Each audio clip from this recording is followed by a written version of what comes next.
African philosophy is philosophy produced by African people, philosophy which presents African worldviews, or philosophy that uses distinct African philosophical methods. Although African philosophers may be found in the various academic fields of philosophy, such as metaphysics, epistemology, moral philosophy, and political philosophy, much of the modern African philosophy has been concerned with defining the ethno-philosophical parameters of African philosophy and identifying what differentiates it from other philosophical traditions. One of the implicit assumptions of ethno-philosophy is that a specific culture can have a philosophy that is not applicable and accessible to all peoples and cultures in the world. However, this concept is disputed by traditional philosophers. Father of African philosophy, Usodin Manwala, prior to his employment to teach at UN, there was nothing called African philosophy as course of study in any university. All we were taught as students were Western philosophy. Nothing like African philosophy existed anywhere. In fact, many years after the introduction of the courses, there still remained arguments among experts whether there was really African philosophy. He was awarded the Ames Assure Award in 2013 at the University of Abuja. African philosophy can be formally defined as a critical thinking by Africans on their experiences of reality. Nigerian-born philosopher K.C. Anyanwu defined African philosophy as that which concerns itself with the way in which African people of the past and present make sense of their destiny and of the world in which they live. In this regard, African philosophy is a critical reflection on African leaderships in the administration of their duties towards their citizens, the morally blameworthiness or praiseworthiness of it. It will also provide possible solutions to the problems experienced in African governances. As a rational critical inquiry on Africans and their worlds, it is consequently the task of African philosophy and of African philosophers to make the uncoordinated coordinated, the uncritical critical, and the inarticulate articulate, particularly of the pre-Literate Africa. One of the most basic disagreements concerns what exactly the term African qualifies, the content of the philosophy and the distinctive methods employed, or the identities of the philosophers.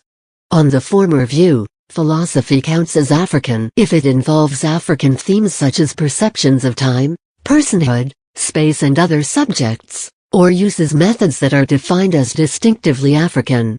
In the latter view, African philosophy is any philosophy produced by Africans or by people of African descent, and others engaged in critiques or analysis of their works.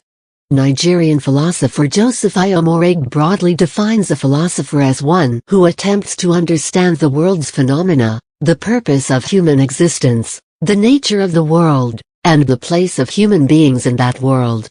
This form of natural philosophy is identifiable in Africa even before individual African philosophers can be distinguished in the sources.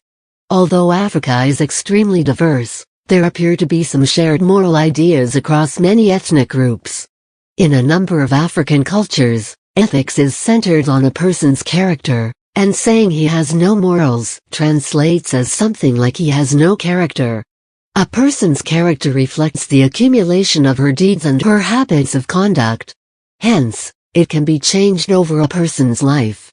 In some African cultures, personhood refers to an adult human who exhibits moral virtues, and one who behaves badly is not considered a person, even if he is considered a human. While many traditional African societies are highly religious, their religions are not revealed, and hence, ethics does not center around divine commands.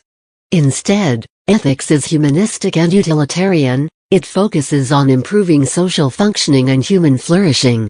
On the other hand, social welfare is not a mere aggregate of individual welfare. Rather, there is a collective social good embodying values that everyone wants, like peace and stability. In general, African ethics is social or collectivistic rather than individualistic and united in ideology. Cooperation and altruism are considered crucial. African ethics places more weight on duties of pro-social behavior than on rights per se, in contrast to most of Western ethics. Africana philosophy is the work of philosophers of African descent and others whose work deals with the subject matter of the African diaspora. Africana philosophy includes the philosophical ideas, arguments and theories of particular concern to people of African descent. Some of the topics explored by Africana philosophy include pre-Socratic African philosophy and modern-day debates discussing the early history of Western philosophy, post-colonial writing in Africa and the Americas, Black resistance to oppression, Black existentialism in the United States, and the meaning of Blackness in the modern world.